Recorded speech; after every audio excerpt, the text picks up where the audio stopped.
Yeah, knock it off. I quit.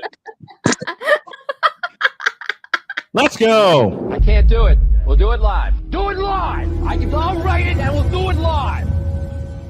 Mister, will you please wake up? Wake up, wake up, wake up, wake up.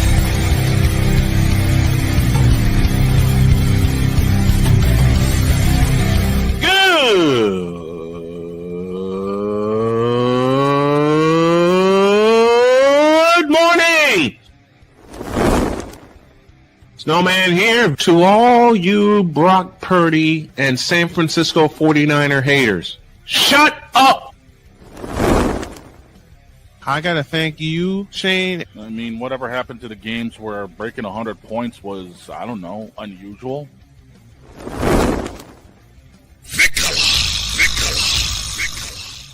There was one word to sum up the All-Star weekend. Trays. Cause we take this job so serious. Splash Brothers, yes. Ray Allen, replace him with Steve Kerr. Reggie Miller, yeah.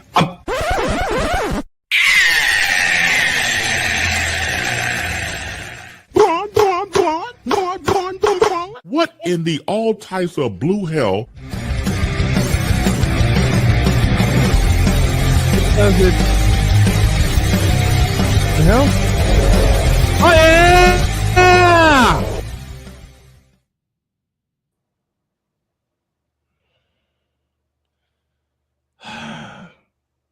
Now what happened?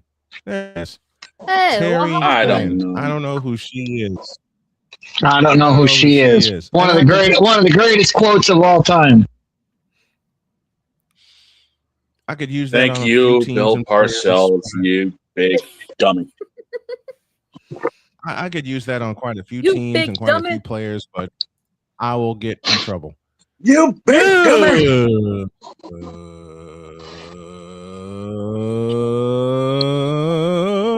Good morning and welcome to the Super Manic Monday edition. Thank you, Deets, for that suggestion of Snowman in the Morning. Glad to have y'all with us this first hour, presented by Fanatics, officially licensed everything. We got a goalie fight. We got UConn beating the hell out of Tennessee. Of course, the main event is Super 30 Bowl points 60. and a half difference. I'll get to that. We got Please. hirings. We got firings. We got Jen being who she is because she teased me earlier. We got What do you Deets mean? being who he is because the two siblings always fight and we always get a kick out of it. And then there's the big dog. That too. I got a funny story about him. Oh, damn it, dude! Really, we're going down this road again. Is Don back in the hot seat? Oh yeah, but every time I put Why? people in the hot seat, it's for a hilarious reason. Why Actually, are we doing this? Just a I minute. know that- Just a minute. Just a minute. There's gonna come a day when it's my turn, isn't it? Oh, Yes. your turn's tomorrow. What? Nah. Excuse me? You heard me. Excuse Your me? turn's tomorrow. Excuse me? Today. Don't excuse me. I'll talk to you like you're one of my kids. This time, I'm in the hot seat.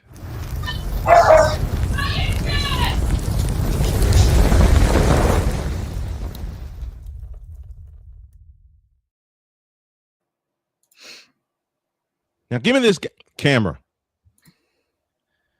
One night on the air back in 2016, when I was in LaPorte, Indiana, I didn't realize I had pushed a button and I was going off about somebody. And I kind of had a pizza, a sub sandwich, and some bourbon in front of me. Well, while in the I know midst where of- this is going. You better know where this is going. While in the midst of said food and alcohol induced rant. Oh, Victor's here. Okay, good. While in the midst of food and alcohol induced rant, because I have been crying most of the night because of the BS that went on. As I said, I pushed a button and I went live on the air. And Dog was the first one to notice.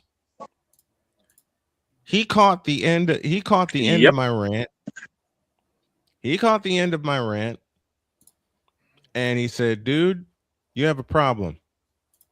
I said, what's the bleeping problem? I didn't do any bleeping thing. Every bleeping, blap, blap thing was done to me. And Shane simply says, you realize you're on the air, don't you? I'm not on the damn air. No one can hear. And then I look up and I see a red button. Camera was on the whole time, huh? Camera was on. Microphone was on the whole time. 18 minutes of me going completely off on people who betrayed. And it was recent, too. As I especially went off on a certain person who double crossed me personally, very personally. That's where the big dog came in and rescued me. Yep. He said, you need to turn this off and go to bed. I'm not going to bed. And then the comments started flying in. Now, I appreciate everyone who commented that night saying, dude, we didn't know that you threw all that. You hit it very well. Where's Cole? That's a lie. Did you hide anything? That's a lie. No, I didn't hide it that night. Like I said, 18 minutes of embarrassment, of laughter. And what does Shane do? He says you have to turn this off, but he also couples it with, but first, a loaded Baja Blast. A loaded Baja Blast. Yeah, I got a Baja Blast, and then Shane dropped his head and said, that's loaded with vodka. Yeah. Vodka. We drink. We were drinking that night. Yeah, we were. After Shane told me turn off the camera, and I nearly did, I didn't. I kept going for another 2 hours. Thanking people, cussing people out, just letting them have it. Shane was laughing the whole time and sharing memories of his own. Oh, yeah. It could have been worse. I mean, it could have been worse. You could have been Dark Side Phil and had the camera on, so that would be more embarrassing. But also, you remember back in the days when I was just doing radio shows, and I used to do them from the hotel. So I used to do radio shows while I was live working at the hotel. And somebody came in, and I was live on the radio, and I was like, all right, guys, hold on. I left. I went to go take care of them, and they started cussing me out. And I just went, you can leave. I don't really give a... And everybody heard it live on the air. And everybody in the comment section was cracking up because I was like, I don't care. This isn't my place. I don't care. The guy was going off, and I just went, you can leave. I really don't care. And everybody, I came back and I was like, oh yeah, I'm on the air. Whoops. Oh, I'm on the air. Another reason I put myself on the hot seat. Do it live. 4 years ago, I'm working in Columbus, mid-shift, and at the place where I was working, they had the national championship game on. And I'm thinking, okay, this is going to be a nice, cool night. It was Georgia and Alabama. Yeah. Then the regional manager walked in. Uh-oh. Oops. told me, you can't kid around with guests like that. We run a respectable hotel. Oh, I remember this one. Which made me curl up both my fists. I asked her, can I take a small break, please? Just go ahead. I went and took a break. I went in the bathroom and yelled my head off. And Victor has been around me when I have gotten that angry. I have a story about that. Oh, Lord. It got worse. Go ahead. It got worse. Because while I was watching said national championship, I was working at a hotel at the time in Columbus. Watching the front desk guests check in, I raced to the front, take care of business, go back to watching the game. The other supervisor came to me and said, "You look like you were limping a little bit." I said, "Yeah, it's my side. I'm going through pancreatic cancer." She gasped and said, "Oh my goodness, there's something you need?" I said, "Can I use a chair?" She said, "Yeah, as long as you can get a medical, call it a medical red shirt." I immediately typed a note to my doctor and I said, "I got to have this while I'm working because sometimes my side will flare up." She immediately got back to me within 30 minutes. With that supervisor, everything was cool. With the regional manager who snatched my chair. Oh, no. It wasn't. So finally, give me this button. So finally, like Dietz, I went teetotally the bloody off. Every George Carlin phrase you can think of came out. Mm-hmm. This regional manager looked at me and said, "Well, if you don't like it here, you can always find somewhere else to work." That was the last straw. Oh, boy. That was the last straw. And every guest who came down teasing me that I had picked Georgia to win, even the Alabama fans, they were all so gracious. I loved them all. Mm-hmm. But when she said that to me, that was the last straw. I went in the back. I punched out. I called Jody and I said, "Baby, please come get me." Before I hurt somebody. Jody, bless her heart, came flying to the entrance. Mm-hmm.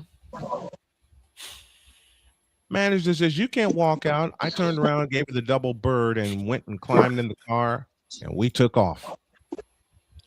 Parked in the Walmart parking lot. I looked at Jody. She looked at me, and she said, "Let it out." Been good since that day. Now, since I'm still on the hot seat, Victor's going to share one. Okay. Which one? So this is the first time I've ever seen you upset. Mm. This was, I forgot the date, but I would never forget what happened. Mm-hmm. Get down to the media center, which was the library. Yeah. Hopped in on the Max and decided to go into and wait for the radio studio to open up. And I go in and Snowman is pacing. I'm like, oh boy. Victor knows when I get angry, I start pacing. Now, I've only seen this dude happy or hungry.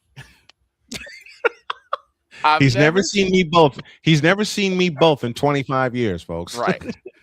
But I've never seen him angry up until now. Because due to quote-unquote budget cuts, dear me, there was a mass layoff. One of them was a good friend of ours who just happened to be our engineer. Mm-hmm. And when Snowman heard this, he basically was gone before we got there. And so Snowman's like, "Where's our engineer?" And I'm like, "I don't know." So Mr. John Kalidas, wonderful gentleman. God bless you, John.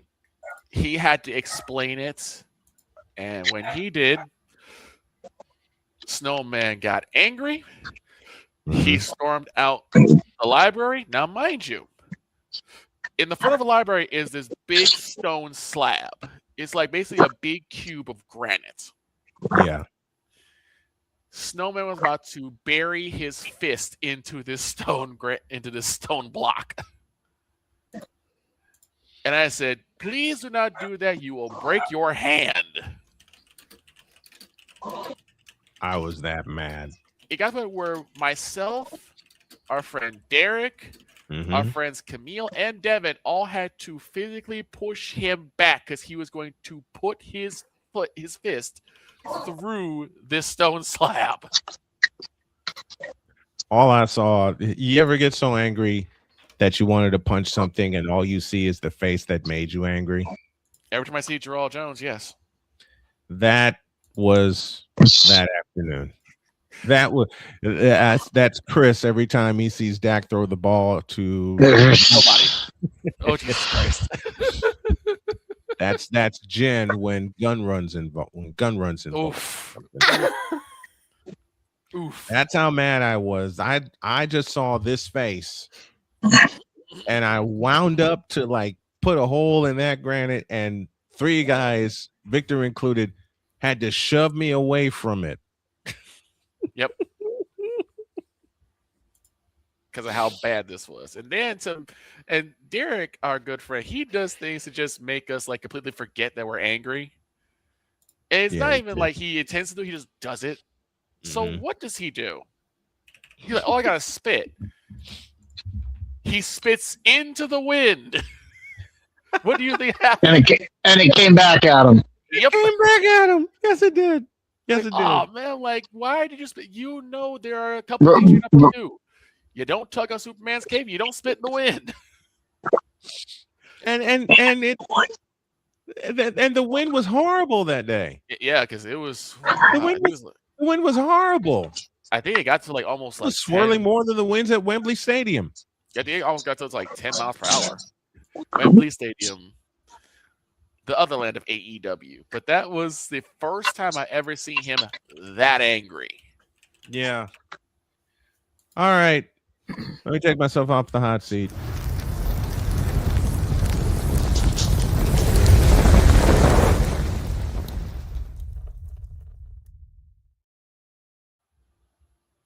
Let's take a break. When y'all get back, the Playmaker comes in, and I don't know what he's going to throw at us, but he's going to throw something. Snowman in the morning, back in the deuce.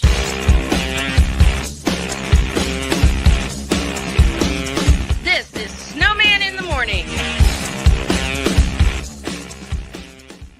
Jason, let's go see your room.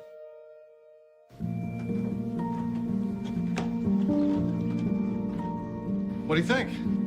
We kept it a little spare, so you can decorate it how you like.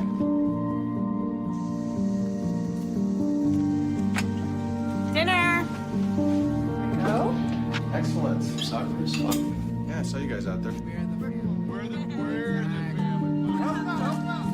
Yeah. Oh, I thought you were on my team.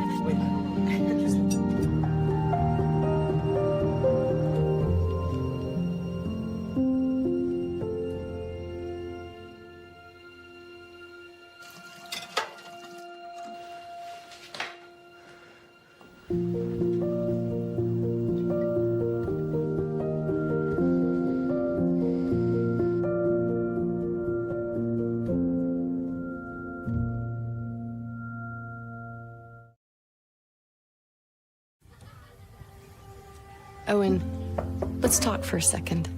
Hi, Ellen. Come on in. When you came into my life, it was a whirlwind. I just can't do it. It'll come to you. It won't. We had a lot to learn about each other. A lot. Hey, looks good. Things were changing so quickly. Uh-oh. We didn't know what the future would hold. Any of us. I just wish he felt more at home now. But we knew you would always be a part of it. Adopting you was the best decision in our life. And I'm so proud to call you my son.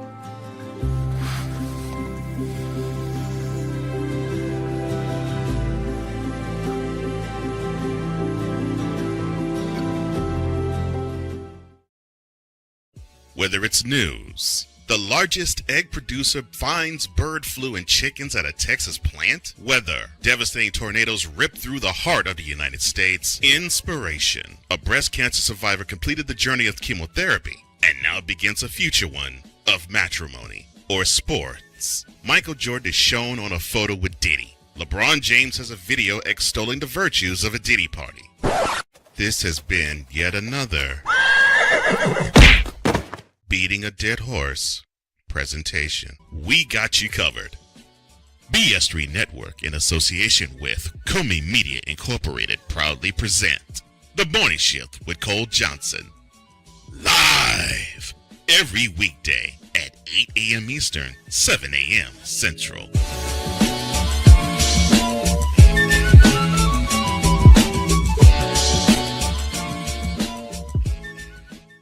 Because we take this job so serious. And Father O'Shaughnessy need to go to hell. That's what he needs. What did Father O'Shaughnessy do? I quit. We're done here. I'm done. We're out of here. What in the all types of blue hell? This is Snowman in the Morning.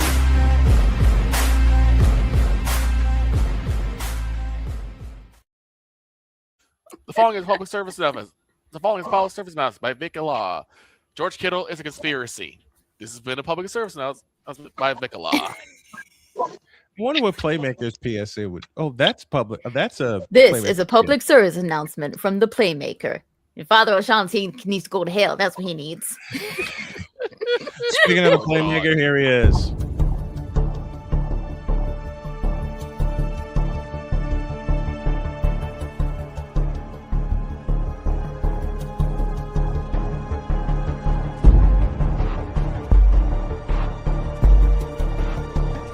Now, forgive me not knowing the brother. You got your mic black. I don't know who the hell you are. It's like you're in the broadcasting witness protection program.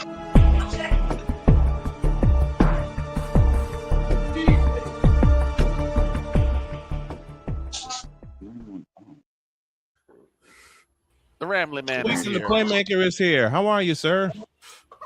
Yeah, I'm here. I finally finished grieving.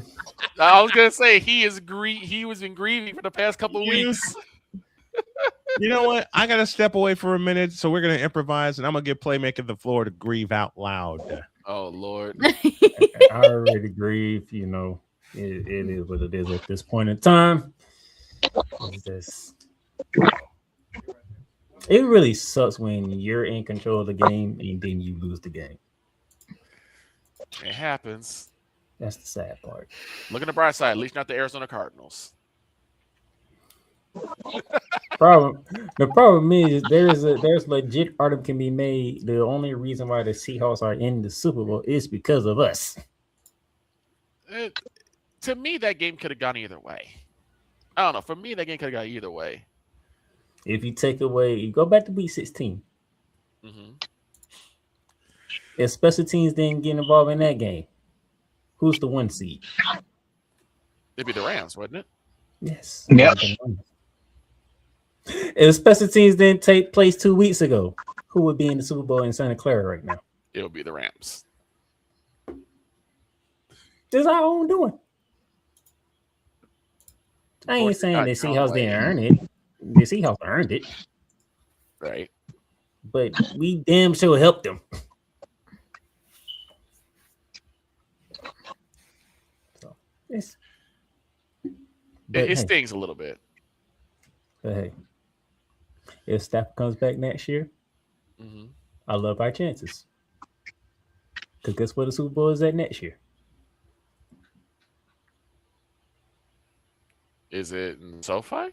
It's in SoFi. Oh. Again? Yes, it's in SoFi. Again? Well, they were just in there. They were just in there, what, like 3 years ago? 2 years ago? 5 years ago. That was no way. That was 5 years ago. The Dre and Eminem. Yeah. Doing the halftime show. That was 5 years. That was 5 years ago. Jesus Christ! Way too fast. I remember that one because that was like the big. That's like the big tribute to LA. Everything LA was there. That's what I'm saying. That's what I'm saying, though. Like that's 5 years ago. Like back in the same stadium after 5 years. Like, what are we doing? Yep, 5 years.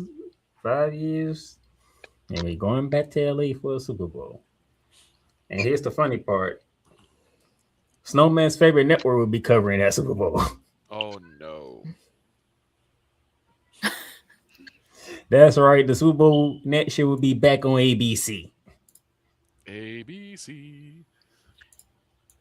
Nah, Damien, it should not have been the Bears in the Super Bowl. They ain't ever gonna get to the Super Bowl for as long as they keep risking, mortgaging, doubling down, and eating away their entire future down the drain for DJ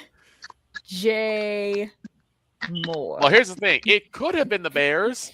Yeah. QB Zesty threw an interception. I still don't blame that on him. I blame that on DJ Moore. Well, you're right. Caleb Williams threw it. DJ Moore stopped running. It was the whole crew. The whole crew gets some blame for that one. Yeah. Everyone gets a piece of the pile of blame. You're right.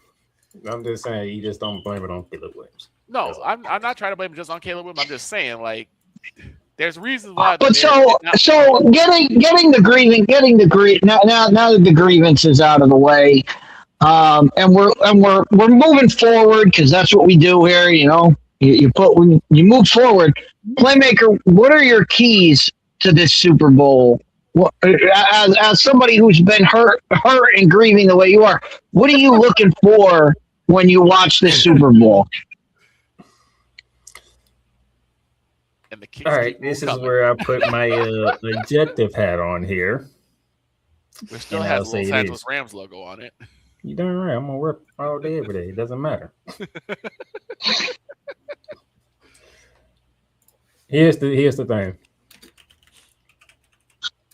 Can the Patriots muster any offense against the Seahawks defense?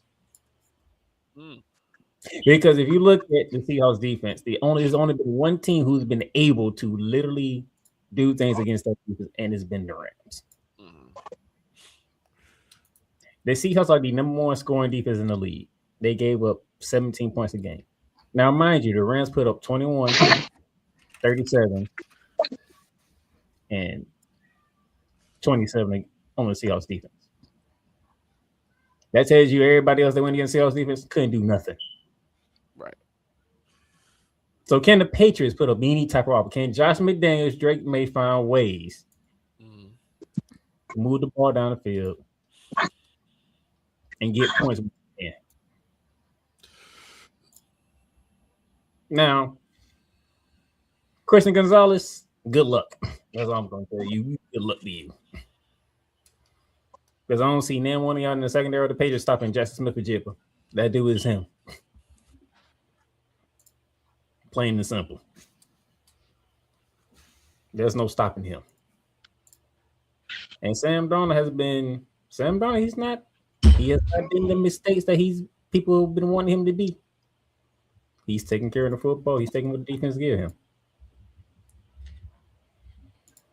So can Mike Vrabel and his defense, can they get to Sam Darnold? Can they force him into mistakes? Because if not, this game will be over by the first quarter. Well, you use the right word. You use the right word there, and we all know the Patriots can muster anytime they want. That's just what they do. But no, you're right. The key to this game is which defense can make the other offense one-dimensional. Mm-hmm. And because both these teams rely on their quarterbacks being efficient, but their running game getting them the bulk of what they need to get. And that's where I think Seattle has the edge over New England, is they can force New England to go one-dimensional more than Seattle.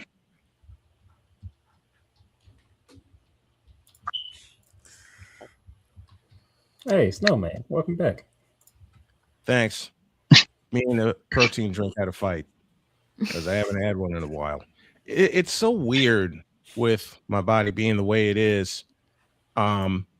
Certain foods I haven't had in a long time that I know I need to have, and I reintroduced it. You know the rest, especially with not having a pancreas.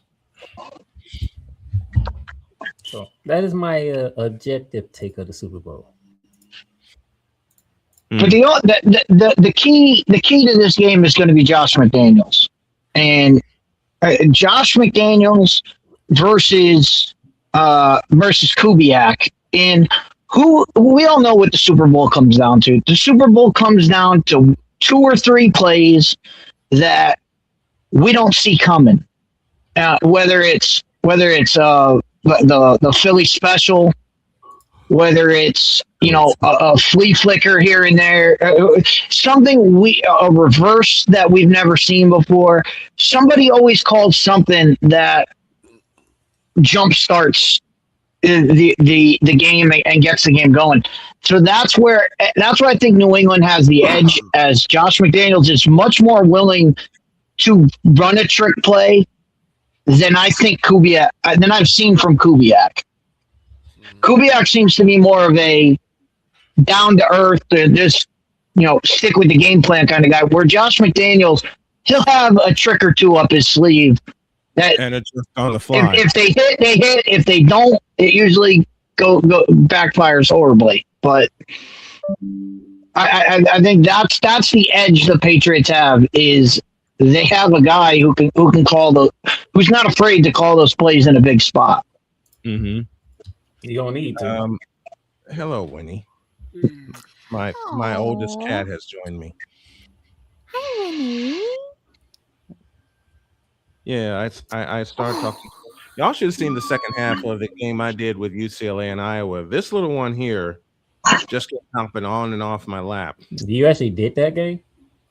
Yeah, I did. Yes, he did. I did. Good gracious. You better be lucky I didn't do Connecticut, Tennessee, because I knew that would be a blowout.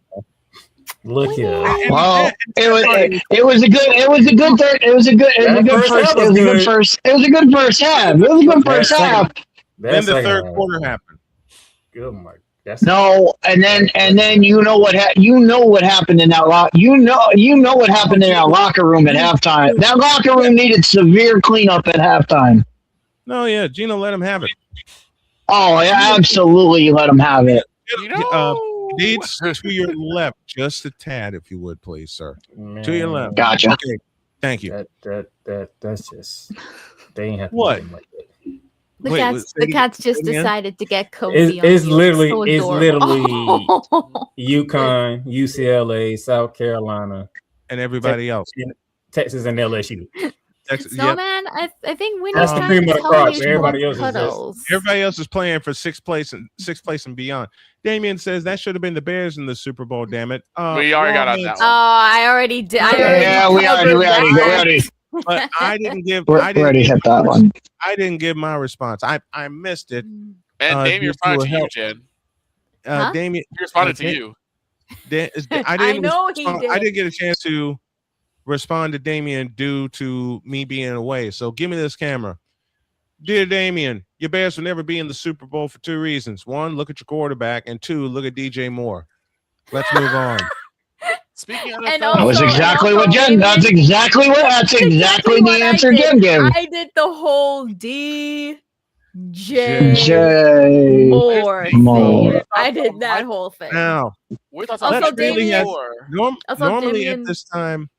Normally at this time we take a break, but someone else is waiting for us. Let's have some more fun.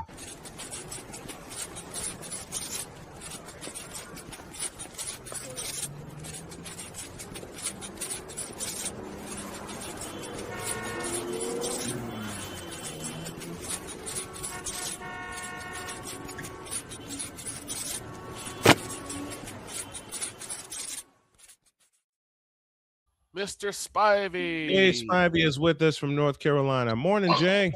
How you doing? Okay, Jay.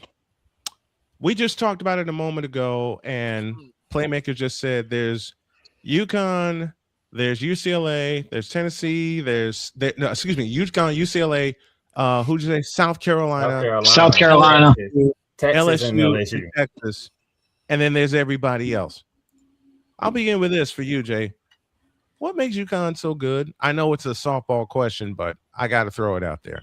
Well, at this point, I know you were listing off those names, and they're good teams, but just judging by the first 3 months of the season, I think it's really just UConn.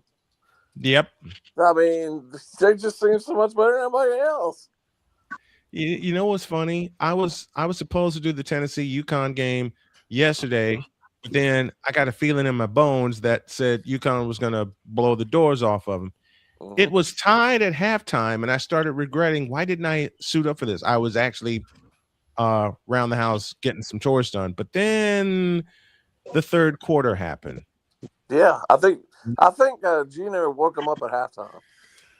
They limited Tennessee, beg your pardon, to 24 points in the second half.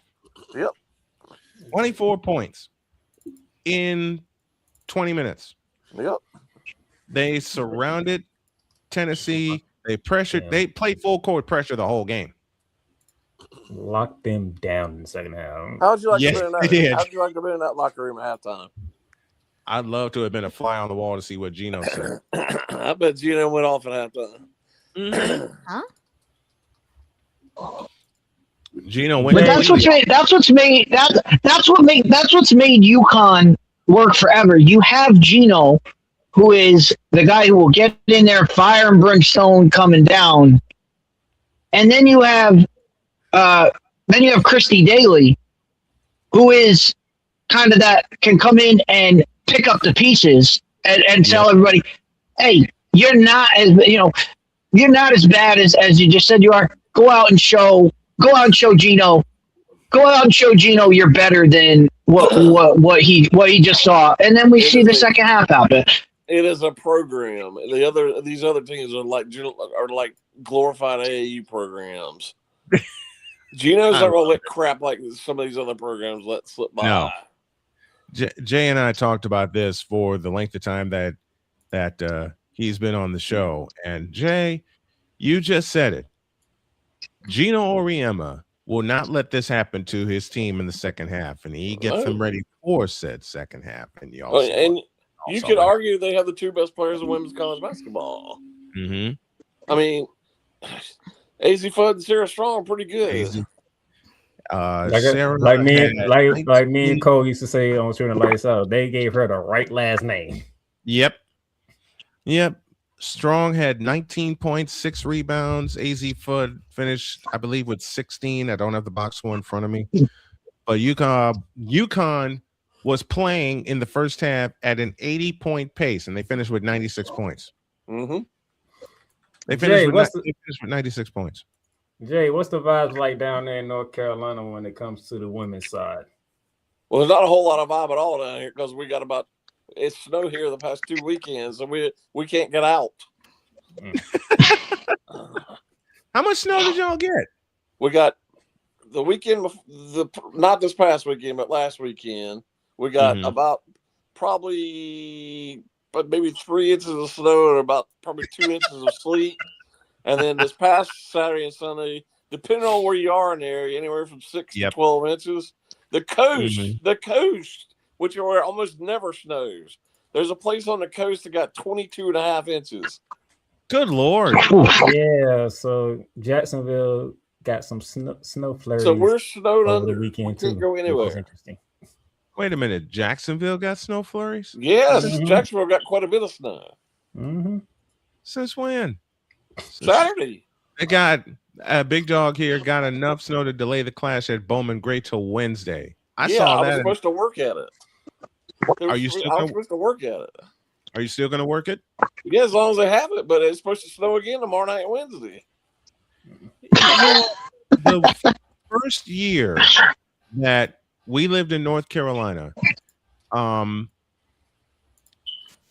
my daughter had to go to a job interview. So we drove her to the job interview, and it started snowing. And it started picking up, snowing harder and harder. So we grabbed food for a couple of days. came back home, snowed the next day. Day after that, it was 70 degrees, and it was all gone. I ain't happening now. As a resident of Chicago, I apologize. That's probably the snow that came from our city. They have not had school here since the Friday before last. We distribute snow everywhere. I know I said it last week when it came to the clash, but I mean, whose bright idea was North Carolina in early February when you could run the clash in Phoenix, Arizona, where it's 100 degrees every day and no weather at all. And for your first race, like, just get it out of the way. You don't need this headache. Well, they had it here last year when they got lucky. The weather was actually pretty good here last year. Yeah. And it went on very well. They did a good job with it. But this has just been a disaster. The weather, before this last storm that we had Saturday, the roads were still terrible Friday night when I went out. Mm-hmm. Because Carolina gets a lot of sleet. They get snow. They get a lot more sleet than snow. But this year they got both of it because we got we got pounded Saturday. As a resident of Chicago, I apologize in advance. That's probably the snow came from our city. We just distribute snow everywhere. You know what? I think we do too because we got 1.5 feet of it here in Indiana, or where I live in my section of Indiana. I got an NBA question for you. Well, a friend of mine, okay. his stepmother lives at Emerald on the beach, and she told him she got 16.5 inches. It never snows at the coast. Good grief! Yeah. Oof. What's the NBA question, Playmaker? What has gotten into the Charlotte Hornets? Maybe the East sucks. I turned around. Hornets on a 6-game winning streak. I'm like, what does the heck? anybody actually believe there's any relevant teams in the East? No. I wasn't paying no attention to it. They destroy my matches. I'm like, the Hornets moved their game today to 3:00 because of the weather. Because of the weather. Yep. Mm-hmm. And they probably gonna make that 7 because they're playing the Pelicans. And it snowed about 1 foot in Charlotte. That is funny. Spectrum Center. I gotta say, Spectrum Center is one of my favorite arenas. They just renovated it. Oh, they did. Yeah, they just finished it last summer. Wow. I had a chance to work with Spurs Radio in 2020. They spent quite a bit of money on it. Wow. I'll have to get back down there. That's what caught my attention. They beat the Spurs. I'm like, what is going on in Charlotte right now? Make sure you pay attention at 3:00 Eastern time when the powerful Pelicans and Hornets play today. I should because Charles guaranteed a win for the Hornets. You know what? I may have to break a rule just to have a laugh and put the headset on for that game. Yeah, make sure you have a laugh at 3:00 Eastern time. Make sure you watch that. 3:00. Make sure you watch that. I may have to put that. I won't even do my full prep for it. I'll just put the rosters on both my tablets and then, do what I'm supposed to do, which is call a great game. Everybody needs a Monday afternoon laugh. Make sure you watch that. Yep. Yeah, everybody needs a laugh. Jay Spivey with us, along with the Playmaker and Deets, the beautiful Queen Empress, and Victor Live from Chicago. We're all over the place on this Super Monday. Yeah, Jay, you surprised with this Super Bowl matchup? Not at all. You can kind of see this coming. At least when the playoffs start, you can sort of see this one coming. True. Very true. Not at all surprised by this. I can't be surprised either. And I think, especially after Denver left 30 points on the field 2 weeks ago, Sunday. Well, you're right about that, but I do believe had they had Bo Nix, they probably would have won that game. Yeah, I believe. Yeah, I agree with that. But I do believe, this new version of the Patriots is sort of in its infancy. I think they're only going to get better in the next couple of years. Yeah, I agree. I agree with these Patriots because they are very organized. They had a good draft. They had a good free agent class. They've done a good job. And we can't talk too glowingly about the Patriots because the Playmaker will bow his head and he'll cuss us out saying, "Don't bring them up." Even Empire rose again. You know what? I'm gonna have a little fun. You know what? I'm gonna have a little fun. I'm not throwing Playmaker on the hot seat, but I am gonna have a little fun and a little laugh at him because we know we can't mention the Patriots because of what they did to the Rams. And we were having some fun a year ago. And of course, Father O'Cochran made his debut.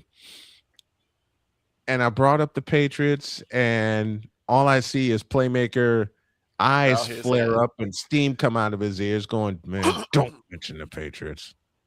Do not mention the Patriots. He's like, blank Patriots. I still hate their ass to this day. Of course. We could tell. Twice. For two reasons. 36 and 53. And 50.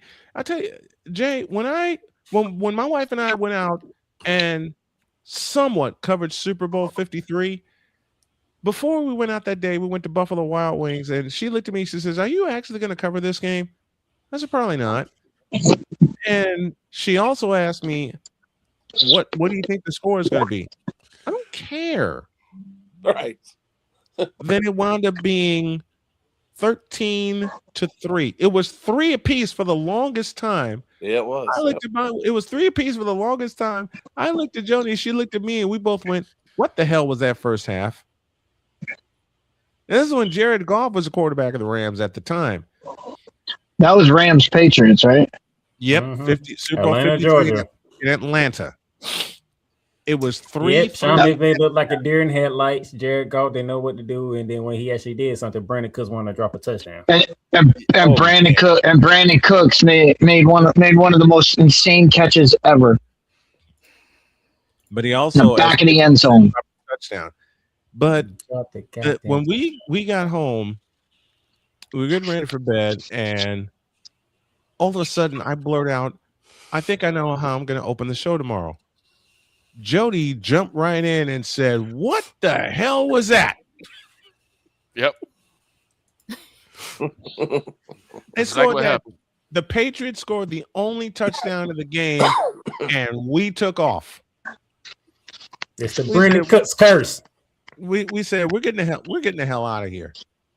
And then we hear Jim Nantz say interception. We looked at each other, looked back at Buffalo Wild Wings, and said, "Yep, we're out of here." I'm sure nobody was there on Super Bowl Sunday. It was actually packed. That's my point. That was sarcasm. Well, yeah. Yeah, I'm sure in the place nobody was there on Super Bowl Sunday. Nobody there. Jay, you know what makes it so bad? Jay? No one paid attention to it. Yeah. They look up, see a play, they go back to their company and the food they were having. Yeah, exactly. Y'all can send Victor and Jay to dug me up on Monday morning, and once the Super Bowl is over with. I do have a question for Jay. Last week we had a wonderful gentleman on yesterday. He's a Jets fan, begrudgingly. And an idea came up about what if the NFL draft had a lottery.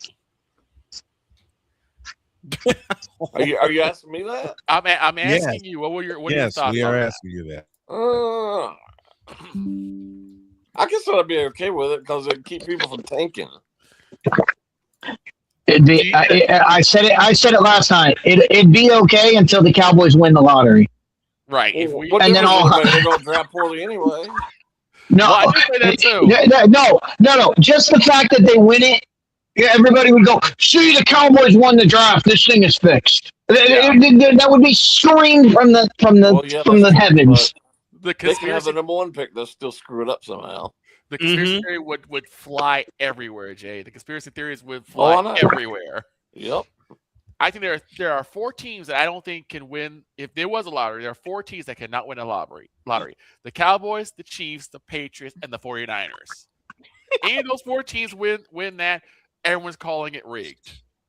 Like I said, if you did a lottery, it would have to be wide open. It would have to be somewhere on YouTube. It would have to be on NFL Network. It would have to be live.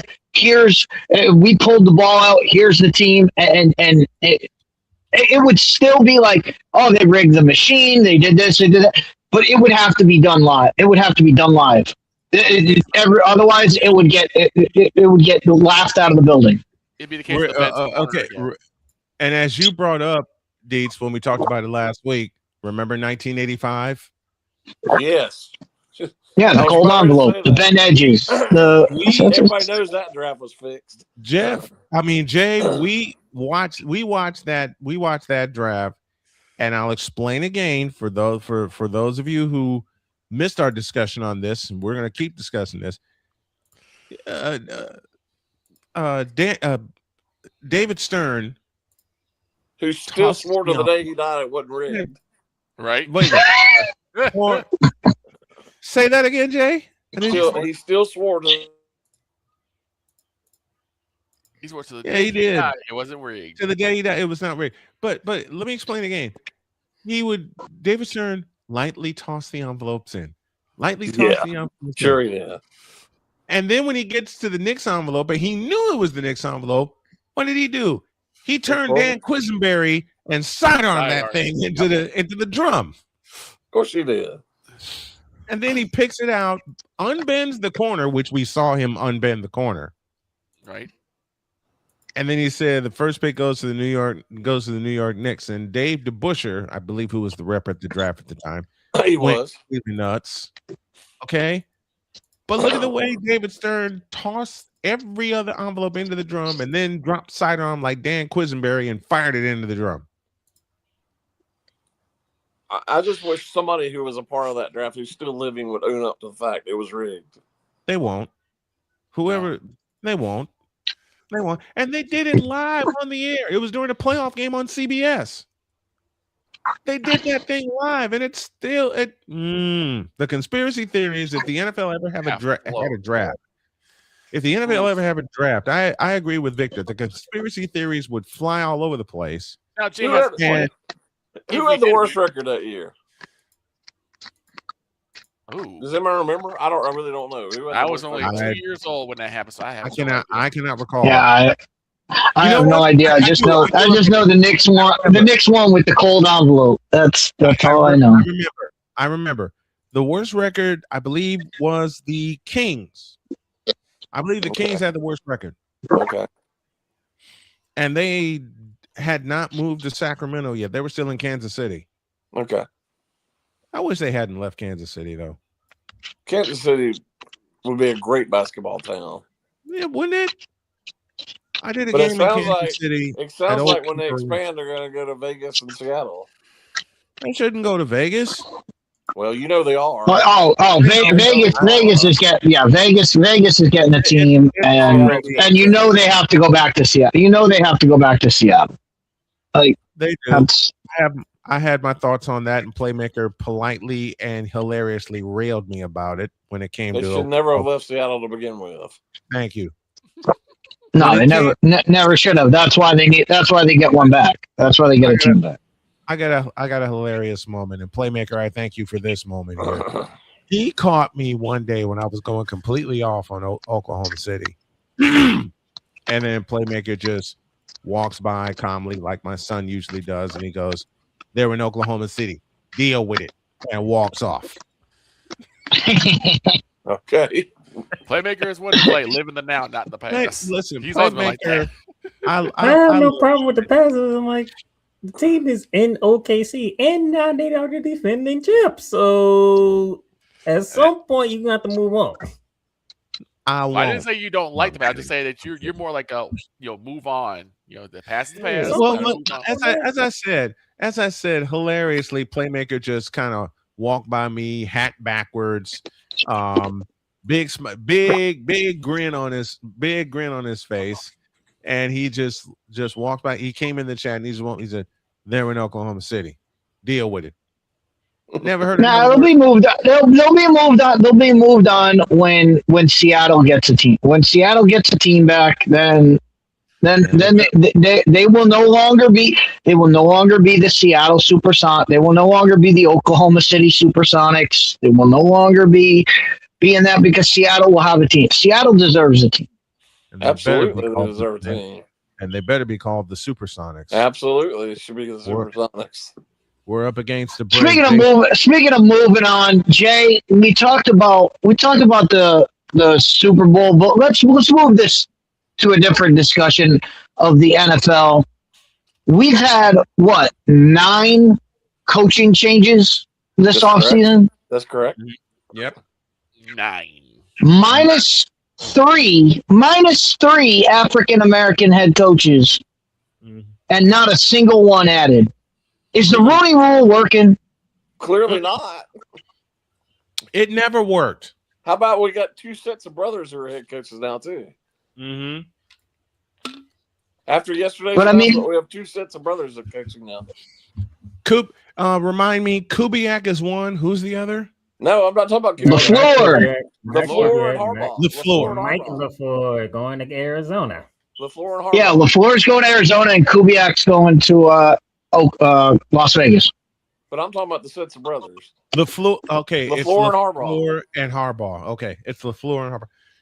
Look, yeah, we knew John. We knew John was going to get another coaching job. Okay, that's not. We knew that was going to happen. Like John was not going to be. He was going to get another coaching job. And Matt LaFleur remains in Green Bay, which is a smart move by the Green Bay Packers. Wow. I have no thoughts. But Snowman, remember what we talked about at the start of the coaching carousel? Brian Flores is getting all these interviews. He got interviewed for every one of these jobs. Yep. Brian Flores didn't land a single job. What about Eric Bieniemy again? Left out, but he is going back to the Chiefs. Yep. Mm-hmm. Mr. Bieniemy. They won't have Pat Mahomes. So, well, I knew that it's going to be an issue. The fact that there were no coaches hired. Yep.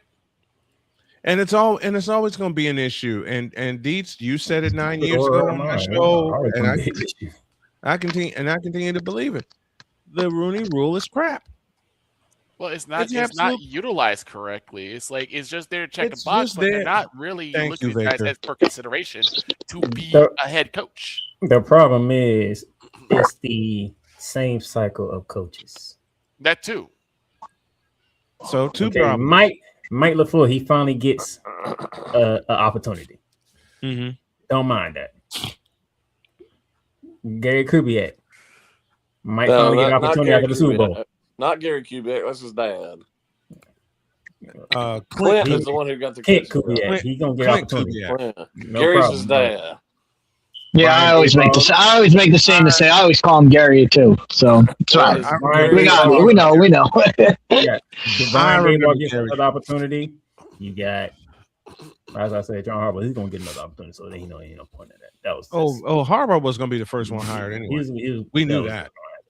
Robert Saleh gets another opportunity. He's in Tennessee. I don't know why he wants that job, but okay. I don't know why he wants that job either. Kevin Stefanski, he gets another opportunity. Who's that? Kevin Stefanski, he gets another opportunity. There's a train wreck. Where is Stefanski? Atlanta. Oh God. Kevin Stefanski, meet Kirk 2 Chainz Cousins. That's a train wreck ready to happen. Give me this.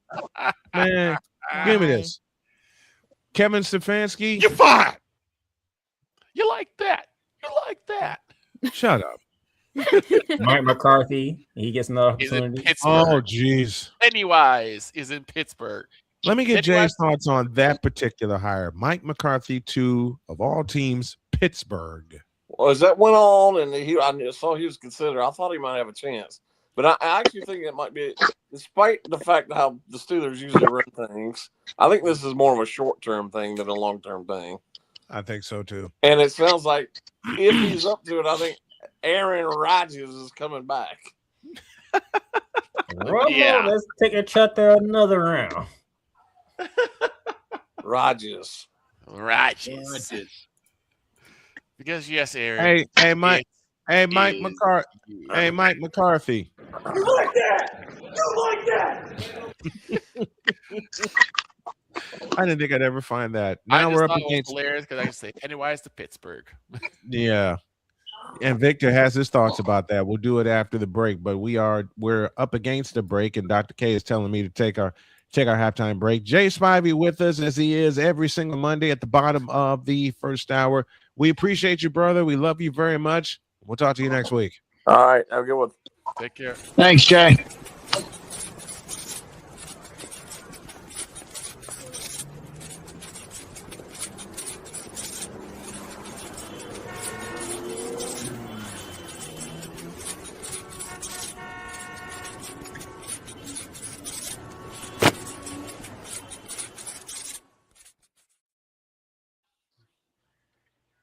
Go to break. Damien, I'm going to say one statement, and you're going to have to deal with it.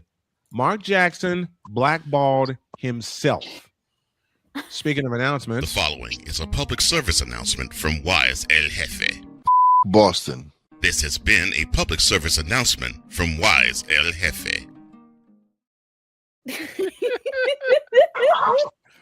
We forgot to ask Jay again because we got caught up. We forgot to ask him on who's winning the big game, but we'll get that nailed in. We'll get that nailed in by the time we get our picks on Friday. We'll get the pick. We'll get his pick later in the week. Let me do this again to make Jen laugh. The following is a public service announcement from Wise El Jefe. Boston. This has been a public service announcement from Wise El Jefe. Who knows? We may do a few of those live to kick off the second hour of the Super Monday edition of Snowman in the Morning. It's halftime. Back in the deuce.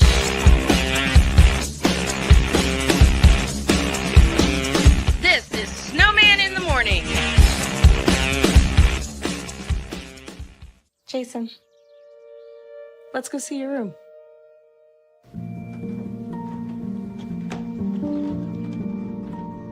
What do you think? We kept it a little spare, so you can decorate it how you like.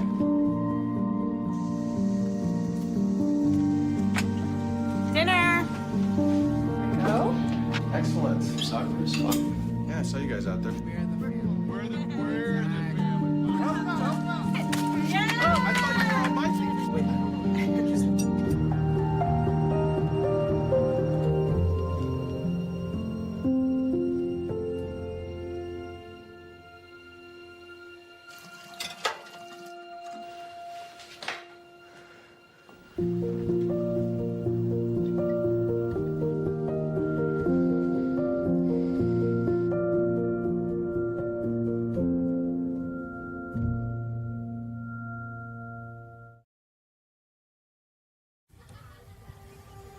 Owen, let's talk for a second. Hi, Ellen. Come on in. When you came into my life, it was a whirlwind. I just can't do it. It'll come to you. It won't. We had a lot to learn about each other. A lot. Hey, looks good. Things were changing so quickly. We didn't know what the future would hold. Any of us. I just wish he felt more at home now.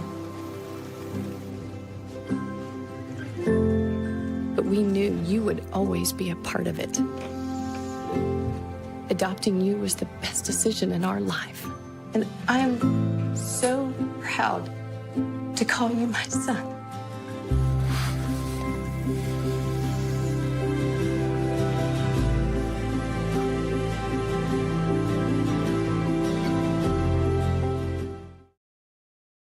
Whether it's news, the largest egg producer finds bird flu in chickens at a Texas plant, weather, devastating tornadoes rip through the heart of the United States, inspiration, a breast cancer survivor completed the journey of chemotherapy, and now begins a future one of matrimony or sports. Michael Jordan is shown on a photo with Diddy. LeBron James has a video extolling the virtues of a Diddy party.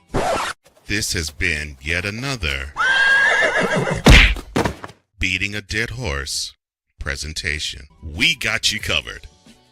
BS3 Network, in association with Comey Media Incorporated, proudly present The Morning Shift with Cole Johnson.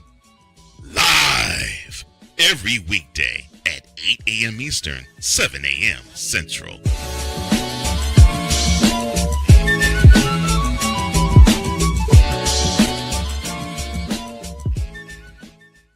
because we take this job so serious.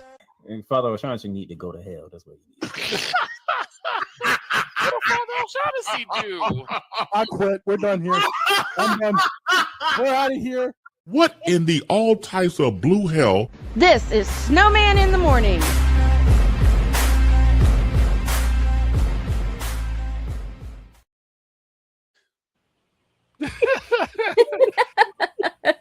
All of a sudden, Playmaker just puts down his head like, "Oh no, I'm not saying that."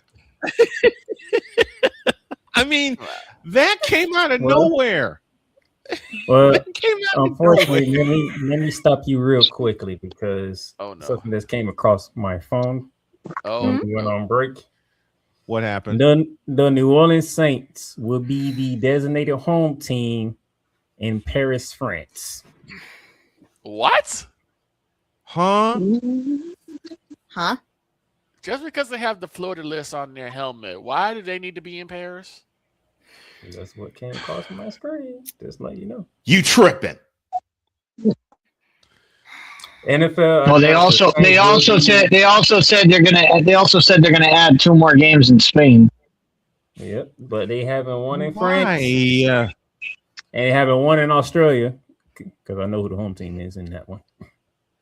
Who's the home team in that one? Take a guess. The Rams? Yes. Oh, why are y'all going to Australia? We're going to. Is it Melbourne, Rams? Australia? We're going to. I think we're going to Melbourne, Australia. Is where that game going to be at. Why are you all More going probably. to Australia? Because that's the easiest. That's the easiest trip. Yeah, because you're basically just going straight west. Yeah, it's easier to go. It's easier to go California to Australia than it is to go New England to Australia. Correct. This would be true. This will be true. New Orleans playing in Paris because of the Fleur-de-Lis. The Florida list. Florida- And, yeah, there's a lot of Mm-hmm. French, French influence because of New Orleans and of course Louisiana in particular. So French Creole, all that. So that makes sense. But Louis, never mind. We owe you an ID. This is Snowman in the Morning. It's the Worldwide Sports Radio Network. You're listening to WJKS-TV, your Hoosier Sports Home and Indiana Sports Hub play-by-play voice. You're listening to WQVZ, 1700 AM Mission Radio. Tampa Bay now. Oh my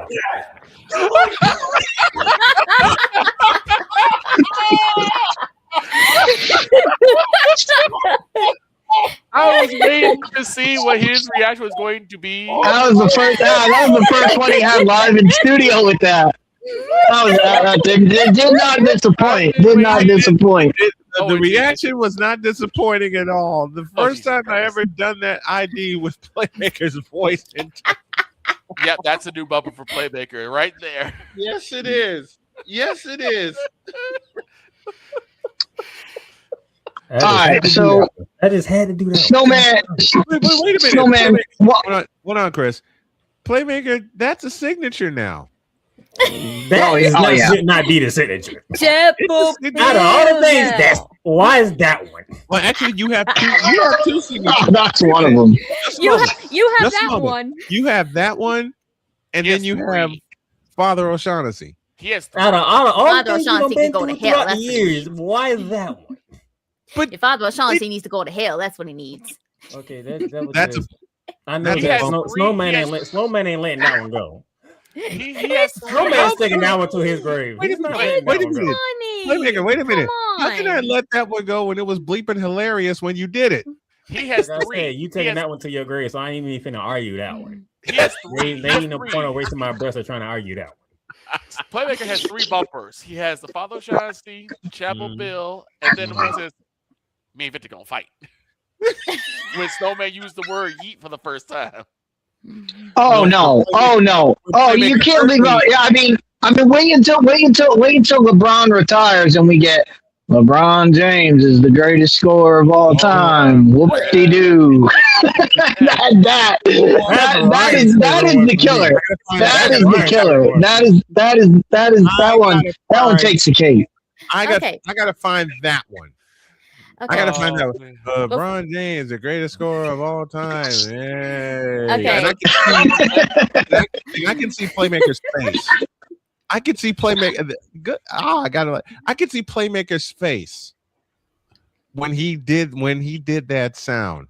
When he did that bump back. When he said that line, I beg your pardon. The crazy thing was I caught it. Yeah, you did. All right, Snowman. I'm giving you homework. I'm giving you homework right now. I don't want and get this ready. Get this ready. What you need to get ready is for the LeBron retirement show. We need all of that. We need Playmaker's bumper. We need all the Ray J. We need all of Cole's Ray J's rants. I mean, that'll be like a 4-hour show of just Cole doing it, LBGN, and I prove all of this. You know what? A whole 4-hour show of us just roasting the hell out of bronze sexuals. You could take all of Cole's LeBron rants. The day that happens.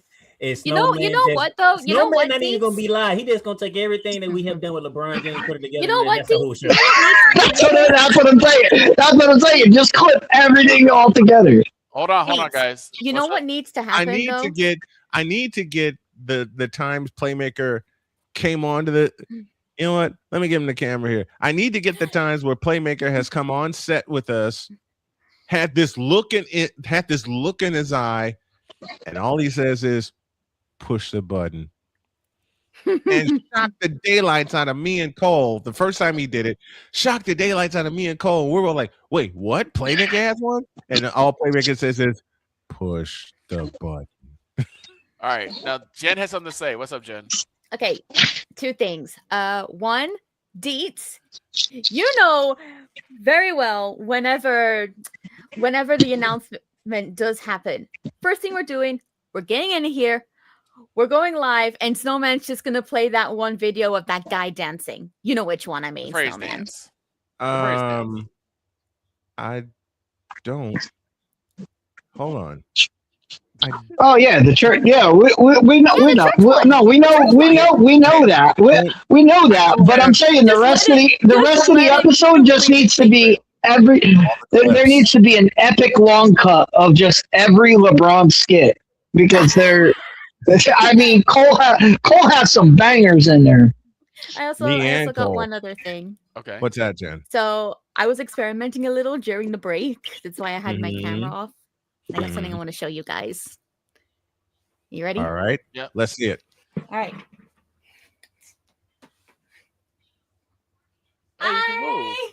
Hi. Oh, look at that. She's dancing. This is all webcam, by the way. All webcam. She's dancing. I gotta learn this. I gotta learn this stuff. I love it. I love it. I'm moving, you guys. I love it. I love it. Beautiful, right? Beautiful. Absolutely beautiful. Oh. Now, the other one that I absolutely love Playmaker for was the one time that he and Cole were on, and it was a Tuesday, and it was just after the Ime Udoka stuff happened. I came up with the Flowers by Udoka commercial. Playmaker just looked at the camera and said, "You ain't right. You wrong for that one." Like a disappointed day, he's like, "You wrong for that one." I warned Playmaker the first time I ever heard Chapel Bill that I was going to cut that and make a sound out of it. Yes. He said, "Don't you do that." I said, "I have to now because it's hilarious." So I became the evil super producer. What, Victor? What'd you call me? The mad scientist. The mad scientist. I became the mad scientist, and this happened. Chapel Bill now. And now, whenever I do, the last ID is the one for QVZ. So whenever I do this, you're listening to WQVZ 1700 AM Mission Radio. Chapel Bill now. You like that? The question I have is, why did you put Playmaker in front of Kirk 2 Chainz' cousins? Oh, I can flip him around. Why not? Why not? Why Don't flip him Well, around. Playmaker's- I was like, you know why? You know why I did that today? Because Playmaker's here. Because Playmaker's here. Why is he paired up with Kirk 2 Chainz' cousins? Well, first of all, there were only 2 buttons I could find at the time. Second, I played it a few times and it seems to work.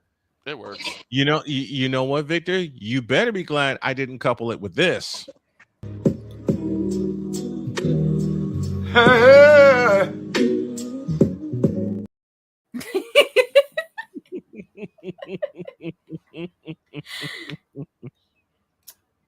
Oh, you know what? I gotta put on another outfit just to show off its full body. Hold up.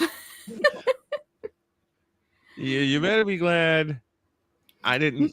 I think Dawn should be glad we didn't include it. Look at him in the comments. Right. Oh, wait a minute. Oh my goodness. No. Yeah, Ryan McCarthy says, you mean the roast of LeBron James? Absolutely. And then we're gonna roast the hell out of here. Playmaker's line, LeBron James, the greatest scorer of all time. Hey. And I could see Playmaker. We always do this when we hear his line. I could actually see Playmaker in a mocking fashion saying that line and doing this. Hey. I blame Cole Louisiana Johnson. Purchase. Google McCarthy says Louisiana Purchase. Oh dear Lord. Yes. Kenneth Clark says Genevieve can have a Danica Patrick NASCAR shirt. Wait, what? Okay. That ain't such a bad idea. That ain't such a bad. You know what? Wait, I don't know if Jen can do this in time, but I'll make a suggestion anyway. The day after the Super Bowl, she comes in with a model outfit of the winning team. Okay. I don't know if I would be able to make one myself. Okay. I don't exactly have the artist talent to create a whole new texture in high detail. These Right. I either download them for free on Booth or I buy them. Can you make a background of the winning team? Yes, I can make a background.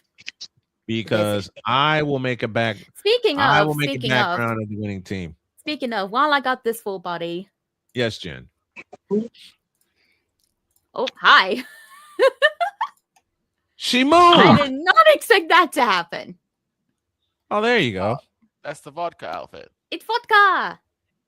It's vodka. Hold on. I'm gonna say this. I blame Cole Johnson. Let me take a You ready? break. Yeah. Let's see if I can do this. Oh, hi. There you go. There you go. There's the full thing. What you guys think? I like it. We drink. I blame Cole Johnson for Tam. That just showed his love for Dallas. His quote unquote love for Dallas, which makes Playmaker laugh every time because he knows what softball questions to throw at him to let Cole go off. All right. Well, before I get out of here, any questions, Victor, you got for me? Hey Don, you want a drink? Oh, you want a drink, Don? You want a drink? Yeah, Playmaker. Well, of course we got to get you. We got to put you on record. Yep. What's your pick? I can care less. I do have one wrestling question. Since the Royal Rumble just ended. I don't know why Snowman asked me that. He should have knew what answer was coming. He's waiting for the meteor. He should have knew what answer was coming. I can care less. That's why I say you can have Victor and Jay unbury me after the Super Bowl because I ain't watching it. I do have one question wrestling wise because the Royal Rumble has come and gone. What? That's why I asked because I knew you had a wrestling question. Yeah, I'm coming with a wrestling question. Yeah, my wrestling question is about the Royal Rumble. What the hell was that? Well, the thing is that there weren't a lot of returns, and there was only like maybe a handful of debuts, including from AEW Powerhouse Hobbs. Now named Royce Keys is now in WWE. Do you think he goes straight to the main roster or he goes NXT first?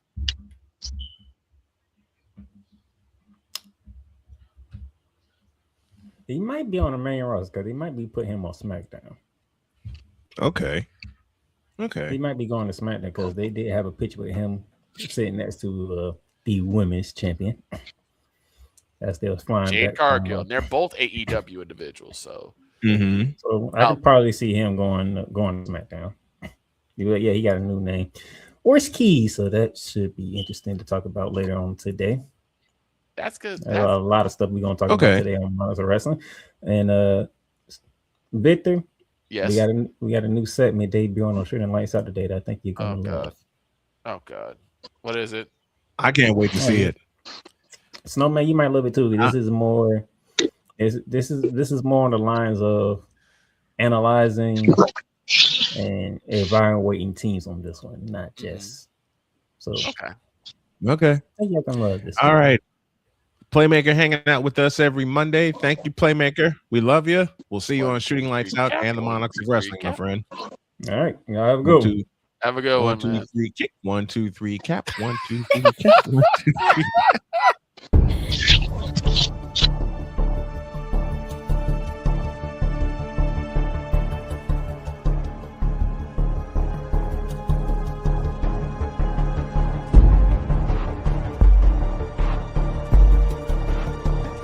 Now, forgive me not knowing the brother. You got your mic black. I don't know who the hell you are. It's like you're in the broadcasting witness protection program.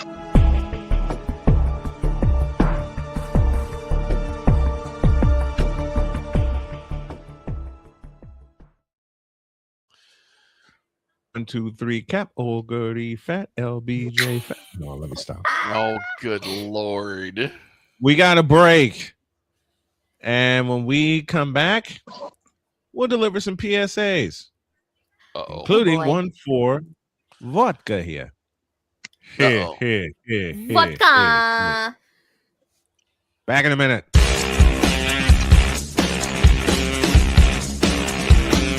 This is Snowman in the morning.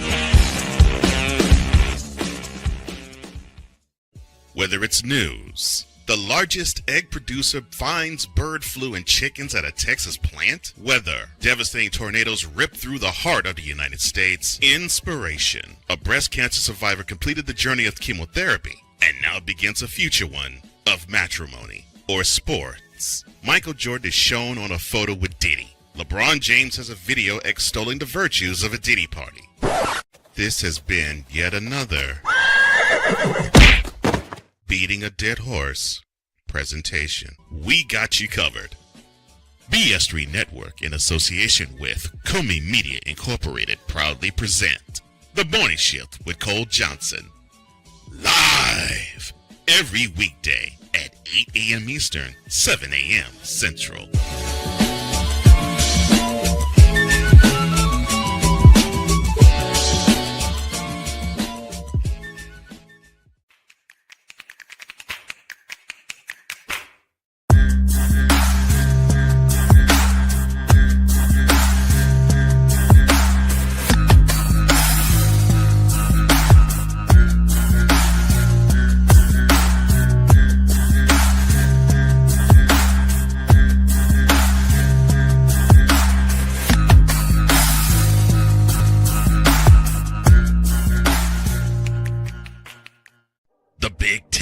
You can say you're not impressed. You can say you're not happy. You can say all these things, but no, whatever the case may be, the Buckeyes are on top of the football world. And it's just where it is. The SEC. And what does Georgia do? Well, as a team that has a championship pedigree would do, they came out full guns blazing, just like a tested SEC team would do. And Big 12. That team right there that is ranked 15 that put up 45 points. Yes, sir. They were picked dead last at the beginning of the season. The ACC. Start with the biggest name first. Chapel Bill now. It's no longer called Chapel Hill. It's called Chapel Bill because Bill Belichick is now the head coach of the North Carolina Tar Heels. The CLP rankings, do away with that. Right. Do away with it. Bring down the gridiron on the Playmakers Blog Network YouTube channel and where you can find podcasts. Because we take this job so serious. Nacho fry. Would you like a nacho fry? Would you like a nacho fry? What in the all types of blue hell? This is Snowman in the Morning.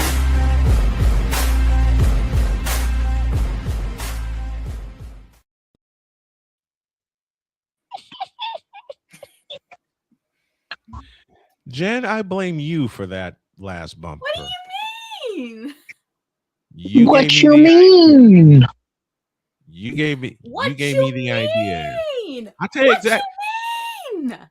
Yeah, give it this camera. I'll tell you exactly what I mean.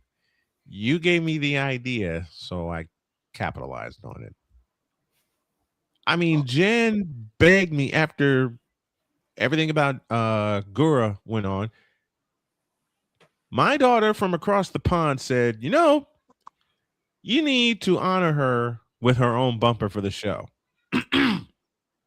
I think it was me, like a whole idea.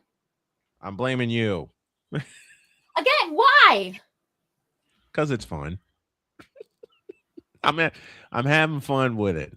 Hey, put that down. That's not nice. I'm having fun with it. Yeah, smart Alec. At least Jen has never said she's on Alarm Island. Nope. Never have, never will, boy. I will forever keep that bumper in mind. Matter of fact, I'm redoing all the bumpers today. Got some business to take care of. You want to advertise with us or be a founding partner? Drop an email to snowmanmultimedia@gmail.com. You can also do this to help myself and my family as we continue to come all the way back from everything that's happened to us. First thing you could do is subscribe to the channel, youtube.com/@snowmanmultimedia. And you can help me in my road to recovery by going to GoFundMe.com, GoFund.me/Snowman's Road to Recovery. And there's one more thing I need y'all to do. We got to give some support to our buddy Chris Hilliard, who is fighting back from brain cancer. And on March 1st, there's a very special event that's in Chicago that we're going to broadcast live. So if y'all can hit that and support him and support me in a way to get there and do the event, we're going to do all this. Going to do all this right. And I haven't gotten an answer yet, but I might be emceeing the thing. So yeah, we're going to be all over that. That's March 1st in Chicago. So I'm inviting all my fans in Chicago to come out and support the cause. And since we're at the bottom of the hour, and since I want to get a laugh out of everybody, this is Snowman in the Morning. You're listening to WQVZ, 1700 AM Mission Radio. For me and the Lord, we got an understanding. We're on a mission. You like that? You like that? Chapel Bill now. Dog asks, like, why'd I have to go there? Because I have to throw some strays your way since you're not here. We had to keep you. So Snowman, I promised Dog I would tell this story, and it has to do with the end. It has to do with what we're going to do at the end of the week. And at the end of the week, Dog said he has prop bets for the Super Bowl. Snowman, know, 9 years of the Fifth Down Sports Show, we always did prop bets on the Super Bowl. Now, anybody can do. Anybody can do. You know, is Kenneth Walker going to get over 50 rushing yards? Is Sam Darnold going to throw for blah blah blah blah blah in the game? But not the reason why. The reason why extra prop bets on the Super Bowl is because the Super Bowl is the Super Bowl. There's more going on than the game on the field. Right. Mm-hmm. But the first year I did Fifth Down Sports Show, I had a co-host, the Walrus, and Walrus and I, of course, we picked who would win the game. Would they beat we picked the spread. We picked the game against the spread. We picked the coin toss, heads or tails. We picked over under on the national anthem. But the one thing that kept us in it, and at the time I was working at Chili's, and I ended up working the morning shift there, but it's really afternoon. The afternoon shift of the Super Bowl. And everybody came in and was asking me, "Well, what's your biggest bet? What's your biggest bet on the Super Bowl?" And one of the picks we had, because Justin Timberlake was doing the halftime show, was what color? Oh God! Would Justin Timberlake's shoes be? And literally, when I said this, and the choices were white, and the other choice was anything else. So I was like, this is money. This is printing money. There's no reason why they just put white there. They put white there for a reason. So I'm going nuts on this, and every server that came back was like, "Man, I hope he's wearing the white shoes tonight. I hope he gets it." And we were having this conversation, and then the whole first half, Walrus and I were watching the game because we played softball together. So we're at a softball party watching the Super Bowl, and the whole time we're going back and forth with each other. He's gonna wear white shoes. No, he's gonna have black. He's gonna have a color on. We were going nuts the entire time, and then when he came out with the all white shoes, I was running around the party throwing up. I was throwing it back in his face the whole time. I was like, I won. I didn't even care that the Eagles won the Super Bowl and I lost the bet. I don't care. I won the halftime bet. And we went nuts over the dumbest bet. And that's what the prop bets are. The prop bets have to be the dumbest things possible that could happen in the Super Bowl. Yes. For instance, how many mentions of Dr. Dre will be in the halftime show? How many mentions of How many mentions of Dr. Dre is going to be in the halftime show? We'll say that. Yeah, we had that. We got to have that. We got to have that one. Here's a bet that I did. 2008 Giants Patriots. Everybody, I went to Hooters in Chesterton, Indiana. And everybody, at least 3/4 of the place had their Patriots jersey on. I walked in that sumbitch and I said, I hope the Giants win it all. Mm-hmm. Yeah, nobody liked that. Nobody liked that. And they said the Patriots are gonna complete the perfect season. Okay, what's the spread? Patriots by 5.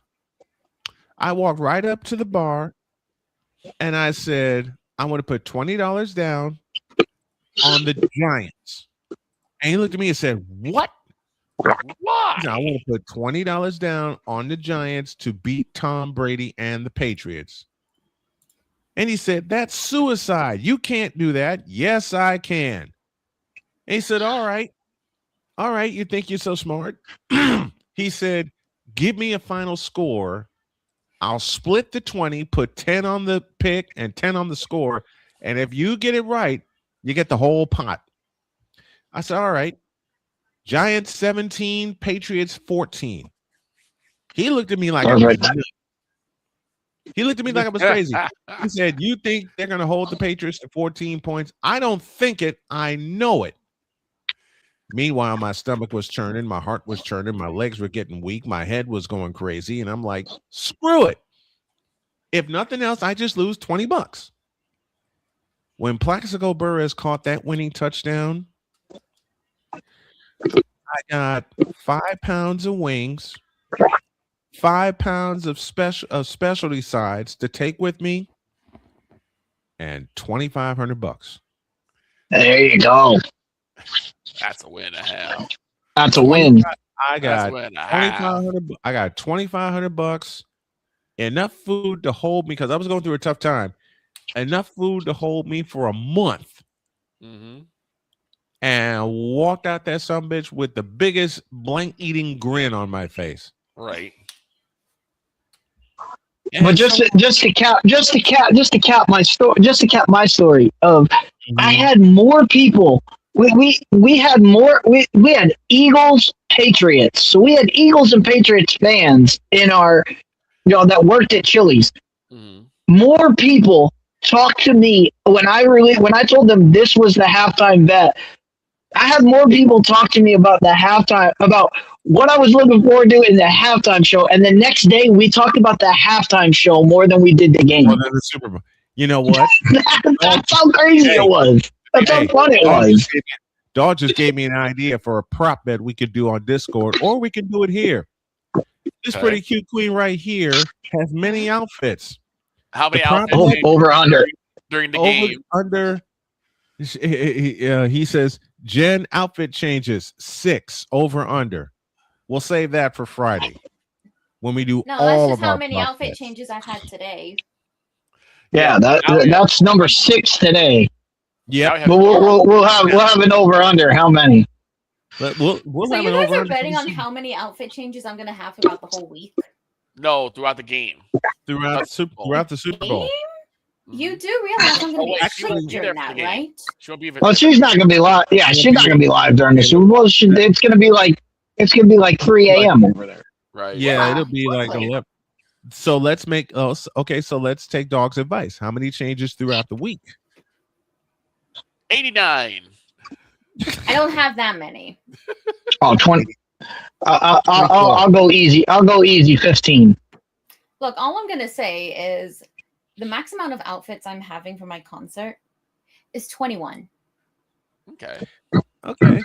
And So Deep said I'll say 15. 11. I'll say 11. 15. I go with 15. And speaking of the cute Empress, pretty soon we'll see this.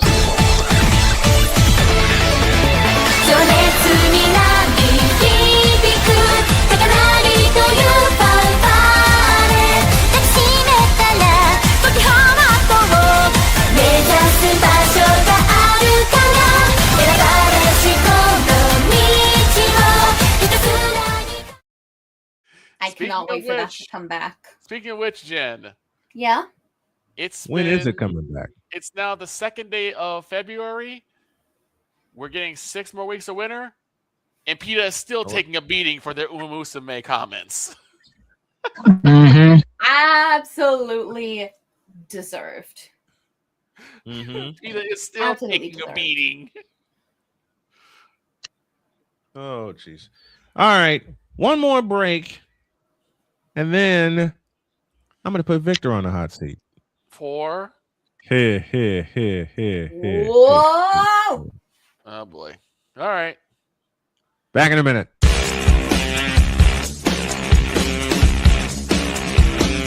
This is Snowman in the Morning.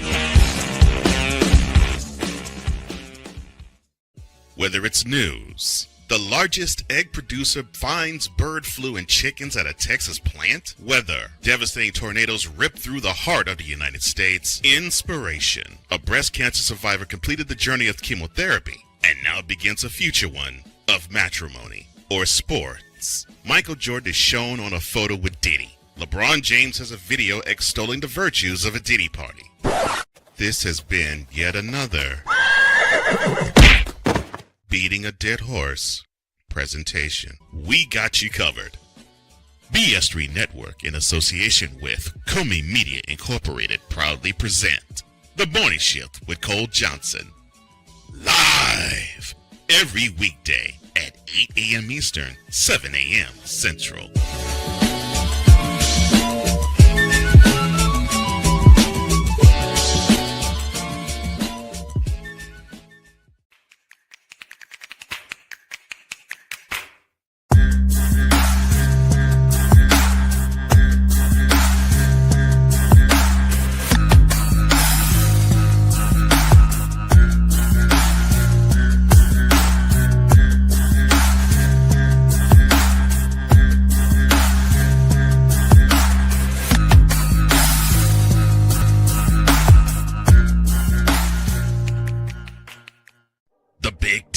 You can say you're not impressed. You can say you're not happy. You can say all these things, but no, whatever the case may be, the Buckeyes are on top of the football world. And it's just where it is. The SEC. And what does Georgia do? Well, as a team that has a championship pedigree would do, they came out full guns blazing, just like a tested SEC team would do. And Big 12. That team right there that is ranked 15 that put up 45 points. Yes, sir. They were picked dead last at the beginning of the season. The ACC. Start with the biggest name first. Chapel Bill now. It's no longer called Chapel Hill. It's called Chapel Bill because Bill Belichick is now the head coach of the North Carolina Tar Heels. The CLP rankings, do away with that. Right. Do away with it. Bring down the gridiron on the Playmakers Blog Network YouTube channel and where you can find podcasts. Because we take this job so serious. Nacho fry. Would you like a nacho fry? Would you like a nacho fry? What in the all types of blue hell? This is Snowman in the morning.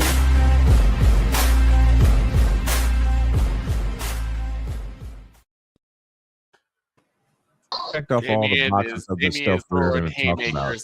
There's number 7.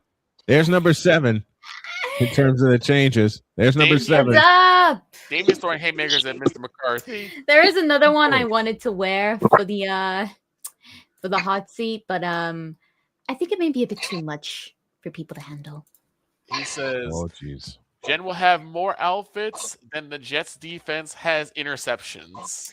I mean, Well, that's easy. That's easy. It's just one. You just need one outfit for that. That's too easy. That's too easy. I mean, I Jen could will put on have- the outfit and let look, you guys be the judge How of about it. how about this? Jen, how about this? And I know Dog's gonna yell at me for this. Jen will have more outfits than the saves Tuukka Rask made in Game 6 Oh. in And 2013. how many is that? Not as much. Okay, I got a good one. Over or under. The winning team. There, how many points the winning team has, or outfit changes by Jen? Here's a prop bet by the dog. Okay. Does Bad Bunny have special guests? Yes, Damian Priest. Yes. Oh, absolutely yes, absolutely. That's it's a Super Bowl halftime show. That's a yes. How many halftime? How many guests does Bad Bunny have? Yes. Like I said, yes, Damian Priest. I mean, Bad Bunny. You got to remember, Bad Bunny was already in a Super Bowl halftime show. He came out with J-Lo. Yeah, that's true. Well, I pretty much don't care about the halftime show anymore. No one does. No, that's why I said. That's what I'm saying. The puppets. Not only do they they make you go, all right, let me pay attention. Let me at least keep an eye on this. Right. Rather than just because otherwise I'll just be up. I won't even care about this halftime. I don't care about this halftime show one bit. Nope. But we know it's a Super Bowl. You also got to throw in some prop bets about the commercials. You know, how many beer commercials will there be? How many car commercials will there be? There's always something to keep you interested in the entirety of the game rather than just all right, the game on the field. I'll solve one of your prop bets right now. How many beer commercials will we see? Yes. Yes. There. How many car commercials will we see? Yes. How many times will I pick on Damien during my Super Bowl stream? Hell yes. I'm kidding, Damien. Okay. How many times will y'all hear my wife say something crazy while I'm doing the Super Bowl stream? Yes. Yes. The answer is yes. The answer is yes. McCarthy has a great point. The NFL had a great opportunity to have a local band be the halftime show. Metallica, love Metallica. Yeah. Instead, that clown Jay-Z is allowed to run the show, and he brings in the hot acts of the day. Yep. Wait a minute. Hang on, what's wrong with Green Day? What's wrong with Green Day? Oh God, not at the Super Bowl. The hot acts of the day, huh? Where's the button I'm looking for? I'm looking for this. I ain't got no time for this bullshit. Commercial John Cena is in over under at 4. Oh, we're just coming up with all kinds of prop bets. Okay. How many? That one's going to be tricky. That one's going to be tricky. One's going to be tricky because are we counting? Are we counting physical appearances, or because he's going to have voice? He has voiceovers. His voiceovers for Chevy. True. Okay. How many times will I have meals in front of me during my Super Bowl stream? Yes. Yes. Yes. The answer is yes. Because if you all remember, 3 years ago, I was getting ready to get started, and then my wife presents me with a plate full of meatballs. That was, of course, before Super Bowl 58. Okay. Let's do some PSAs to get us out of here. I made jokes about the we're going to make during the... I thought we were going to put Victor in the hot seat as well. Oh, we are. I had an outfit for the hot seat, but I think it might be a little too much for the show. Well, Victor, I could always put it on and use me the judge if you want. Victor, I hate to do this to you. Victor, I hate to do this to you, but we got to have some laughs.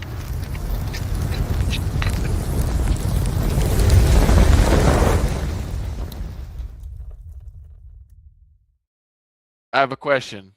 Yes, sir. Am I on the hot seat because I'm a Cowboys fan? Is that why I'm on the hot seat? No. No such thing as too much. All right, Don, you know what? We're going to test that. We're going to test that, boy. Oh, dear. Okay, here's one. Okay, what'd you do this time, Victor? I don't know. Here's where I put Victor in the hot seat, and it's a hilarious reason. Okay. One afternoon at Chicago State, there was a friend of his that wanted his attention, and she wouldn't leave him alone. She came up to me one day saying, "I'm not feeling so good." Oh, that's fine. You want to say too much now? No, that's fine. That's fine. Not at all. But Victor came up to me and he said, "I need a favor." What's that? If you see a certain pretty lady looking for me, don't tell her I'm in studio. Okay. He walked away. He went and sat in studio. Unfortunately, said pretty young lady happened to be very ill. Victor became a softie. Okay, I know what you're talking about. And I can't tease him for being a softie because I've been happily married for almost 8 years. Correct. Said young lady spots Victor and nearly passes out. Yeah. He catches her and he starts comforting her because she was she had a temperature and everything. She was really under the weather. Yeah, she was not. So I went and grabbed food for everybody. I forgot to get Victor a sandwich. And Victor is looking at me with wide eyes going, help? Like, help what? You see who's in my lap, right? Yes. You realize I got stuff to do, right? Yes. Well, then why aren't you helping me? Because I'm getting out of here. Now you gotta understand, I placed her in the seat next to me while Yes. I'm checking out the show. Yes. She got up, sat in my lap, and went back to sleep. I cannot move. I cannot move. This man has the nerve to stand in front of me with 2 meatball subs, and I cannot move. Nope, he couldn't move.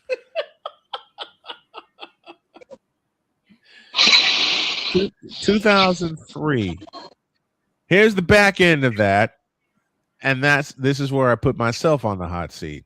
Yep, because I got even with you. Victor got even. Yep. He says, "Brian, what?" And Victor knows me. I have my headphones on. I got the editing screen in front of me because I had a lot to cut before I went on a road trip. Mm-hmm. He said, "There's someone here to see you. Tell him to go away. I'm busy." I don't think she's going to like that. I grabbed Victor by the shirt collar and said, "Look, I got a ton to edit before I go on the road for a week. I hate to say this to you because I love you, but y'all leave me the blank alone. I shoved him out, and he says, okay. I turn around, and there's a pretty lady behind me, and my face wound up in her chest. Victor looks in and says, oh, you found him. Goodbye now. Right. Goodbye. Yeah, I didn't get far. No. I think you got us. I think it was the computer lab. I got to the computer room. I was behind on the max playing chess. I said to this young lady, give me 5 minutes. She goes, don't beat him up too bad. Oh, I'm not. I'm just going to throw him on a roof. Right. I march right into the computer lab. Victor sees me and tries to duck. Yep. Devin, our good friend, is at the front desk laughing because she knew what happened. And I grabbed Victor and I said, we're going to talk. Hi. We're going to talk. Oh, boy. One of the guys comes up to me and says, you can't do that to him. I grab him by the neck. I said, you leave me and my friend alone before I turn you upside down and hang you outside the window. He didn't like that. So much so, he called the campus police on my ass. Yep. Police come up laughing because they knew the policeman that showed up knew both Victor and myself from the basketball games. Yep. He looked at me, starts giggling, and he goes, who's in trouble? I pointed at Victor and I said, he played a practical joke on me. Victor says, he got me first. Officer turns and walks out. Yep. Laughing. We were acting like children. Next day, dude that called the campus police says, you can't do that in my... Will you get the hell away from me before I stomp a mud hole in your ass and walk to dry? He kept bugging me the entire week until that Friday. I was forced to keep my word. Right. But I had to share that hilarious story. And on that, we're going to get the hell out of here. How many outfits will the wonderful, cute Empress have during the week? The answer is Over yes. under was set at 6. Nah, we're going to multiply that by 5. No. How many You outfits really will she think I'm change going to have into? 30 outfits this week? I'll Doesn't say matter if they're 18. Doesn't matter if they're the same ones. I'm going to say 30. We leave you with this. Following is a public service announcement from Wise El Jefe. Boston. This has been a public service announcement from Wise El Jefe. So I can just use the same outfits then and they'll count? Bad. Yeah. Bad. Why not? We're already at 7. I say 30. What do y'all think? Let us know throughout the week. Have a great day. God bless. Remember to make your next move your best move. And always remember, if your dreams don't scare you, they're simply not big enough. Dream big, do bigger. We are, and we hope y'all are too. And Snowman Multimedia Sports is taking over. Out.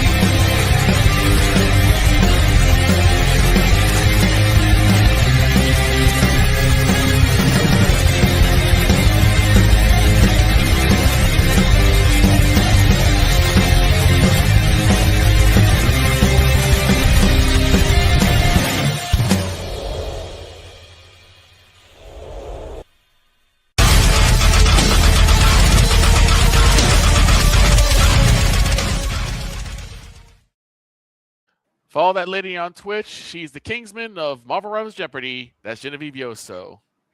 Give her a And follow. to mess with Damien before we get out of here, dear Chicago Bears, you have risked, mortgaged, doubled down, yeeted away, thrown away, flushed down the toilet, and buried your entire future. For D. J. More. And you flushed it down the toilet twice by backing up the brink truck twice. 2 times. for Caleb Williams. And the look on his face. But he did good this year. So long, everybody. Caleb